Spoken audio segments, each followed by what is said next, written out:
No data center signs line parts of the town of Turtle, and tonight that opposition filled the boardroom.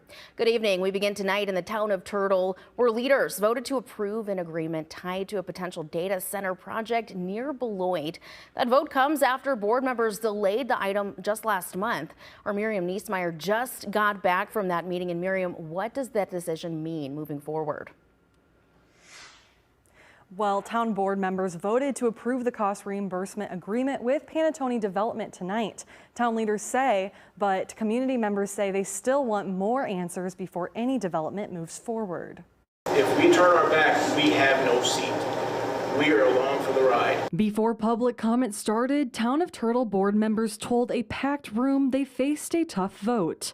It's about what's right for Turtle. The board voted to approve a cost reimbursement agreement with Panattoni Development for a potential data center project near the town of Turtle and town of Beloit. Board members say the agreement would help pay for attorneys, consultants, and environmental reviews instead of putting those costs on taxpayers. That in the scope of what this money will do will give us something that we can spend their money to either prove issues wrong that are concerns of everybody here, or prove issues right. The landowner behind the proposed site told the crowd the project could bring tax-based growth and local construction jobs. We've worked with the developer to ensure that those jobs will be done by local companies represented by the local unions, some of who are represented in this room today, and we're proud to have that. Union members and construction workers also spoke in support, saying the project could bring long-term work to the area.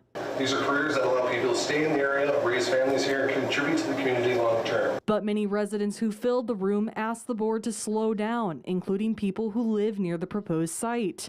My house is going to be the next door neighbor to the proposed data center. Nicole Sellner brought her children to the podium, saying her biggest fear reaches beyond noise and light. The biggest concern I have is potential cancer. Several other residents voiced concerns about the environmental impact that this large-scale data center could bring. Guys, imagine losing the peaceful enjoyment of your own home. Panattoni Development tells me tonight's vote does not approve a data center, but gives the town resources needed to conduct a thorough and independent review. And before the vote, some members tried to delay the agreement, but that motion failed 3-2.